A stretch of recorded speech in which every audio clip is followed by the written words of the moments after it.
Hi, Andrew from Connected Digital World here. Ubisoft will shortly be releasing the next in their Assassin's Creed game franchise, Assassin's Creed Unity, set during the French Revolution. Ubisoft invited us to Paris to take a look at the game and to interview some of their key development people. And all gameplay footage was captured from the Xbox One version of the game. Enjoy! So thank you for joining us. Thank you, nice to meet you. Would you like to introduce yourself and tell us your role? Alright, so my name is Nicolas Guerin. I am World Level Design Director in Assassin's Creed Unity.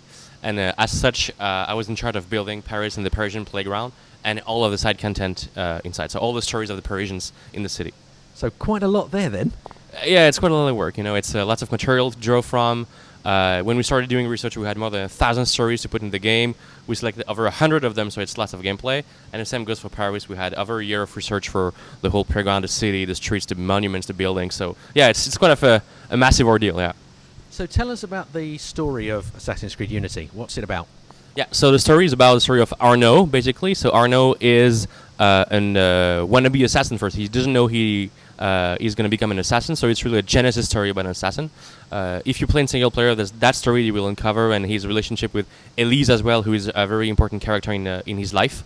And in co-op, you will play Arnaud, but as part of the assassin order during the French Revolution.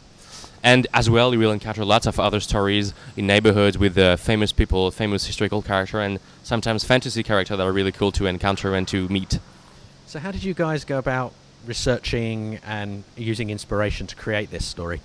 Right, so we searched for a very long time, and there is lots of material. Again, we know Paris is such a massive city with such a long history that it was first hard and also easy because we had lots of stories to draw everything from, but we also had to make a selection, and that was the hardest part basically, because after maybe 6 months of research, we had maybe, I think the count was 1,280 stories, so it's really a big deal, you know.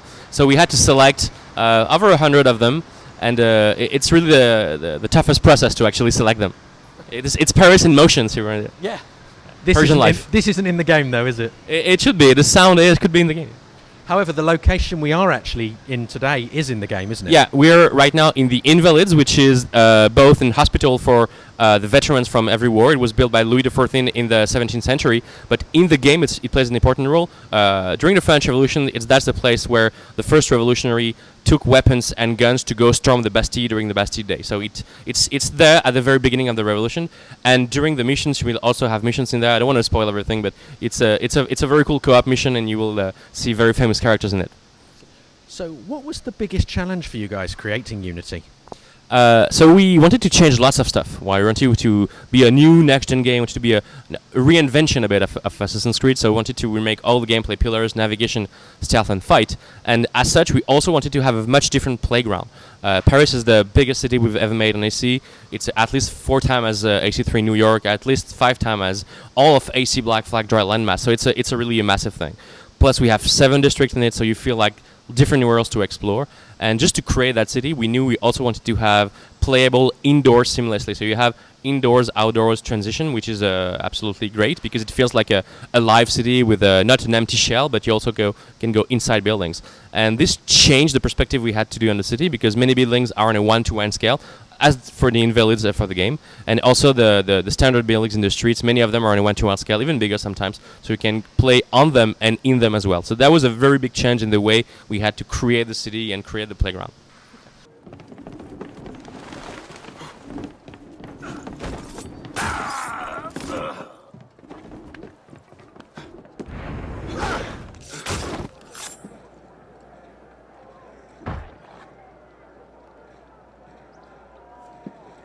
So how did you guys go around building Paris then?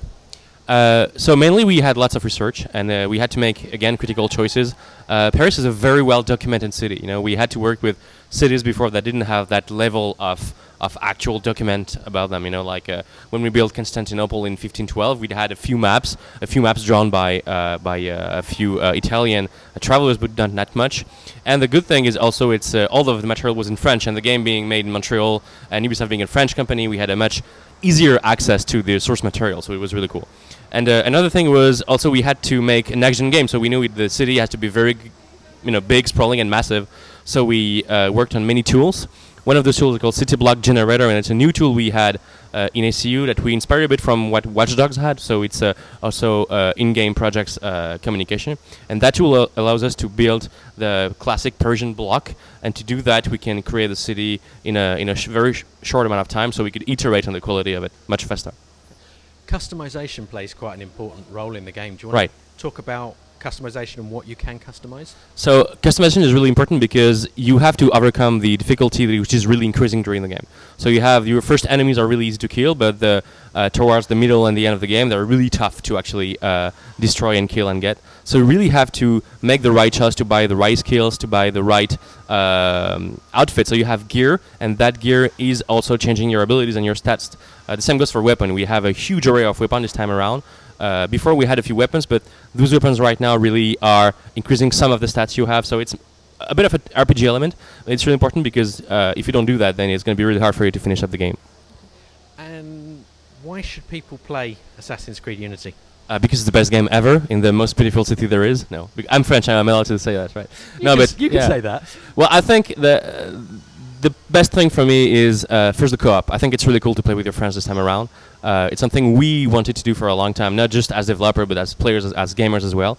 And Paris. Paris is really a wonderful playground to be in. It's a great world to be immersed in, to see all those people living in that city. And I guess it's one of the most vibrant things to see, to be immersed in that world with your friends. I think it's a great thing. Obviously, you mentioned Paris again, and the game's set there, and it's an open world game. So, how big is the open world, and where can we go and explore?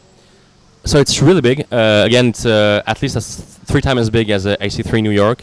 So it's a massive place. We have 7 very different districts. We have the Marais, which is a very old, posh place where you have old nobles clinging to their old ways and to the aristocratic idea that the revolution is not happening. You have places like the Louvre, which is the counterpart, where actually all the political bodies are fighting one to another. So you see actual, civilian conflict in the streets. You have also the Bièvre district, which is on the left bank, which is a very old, forgotten district in Paris, where you have a Bièvre river flowing through and people living in miserable conditions with tanneries on the river. And all those elements make the city really cool to explore, and you feel like you're encountering and discovering new worlds each time. If you live in Paris for more than 2 years, you can do something different every day, and you won't be bored by it. So we wanted to recreate that feeling of being in such a diverse and big city. And if you could say 3 things about Assassin's Creed Unity, what would they be? Well, Paris. That's an easy one, right? Because I was doing it. I'm getting the impression you like Paris. I kind of do, yeah. Again, I'd say co-op. Co-op is really cool. And the last thing would be graphics. I think the graphics are awesome. And I might merge graphics and people, because we always talk about the quality of graphics and buildings and street, but let's not forget that this time around we can display more than 5,000 characters on the screen, many of them being AI. So that feeling of immersion might be the actual word, immersion. And to do that, we had lots of ways. So immersion is the thing. Sorry, it was longer than expected. No, that's great. So obviously this is the first pure next-gen Assassin's Creed game, and you've been in development for 4 years. So what challenges did that bring? It was really hard. We had to work our asses off to, first figure out what the next gen was, because when we started, we knew we wanted to do a game with a co-op component on the French Revolution in Paris. So all that was for granted, but the real question was, what will next gen allow us to do?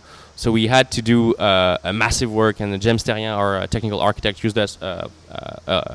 worked a lot on that topic. But everything had to change. We had to change everything first for co-op, because now you can play with your friends. So you have to synchronize fight, you have to synchronize navigation, you have to synchronize the stealth component, and all this we had to change. So by changing those components for co-op, we also wanted to change them to make a game in which we knew the core gameplay elements were as tight as we could. So it was really hard because we had to redo everything from scratch, basically. And having seen the game today and played the game, you've done a good job. So well done. Yeah, thank you very much. I think the game is a really cool one. I'm really happy. I played it for 4 years, and I hope players will enjoy it as well. So what, if any, is the current time period within the game? You mean the modern day game? Yeah. I cannot talk too much about it because it's a bit of a spoiler and it's a bit of a mystery, even though people will discover it. But basically, what I can say is that you're playing yourself, and the Animus is your console, so it's the machine. So you will feel like you are joining the Assassin Order, and there is a twist that I can't explain right now, but you will see that it all makes sense in the big conspiration of the Abstergo and the Templars against the Assassins of the modern day. Thank you very much for your time. Thank you today. very much. Yes, it was a pleasure. Thanks for watching. Why not subscribe to our YouTube channel by clicking on the link on the screen now? And we have some more Xbox One Assassin's Creed Unity gameplay for you too.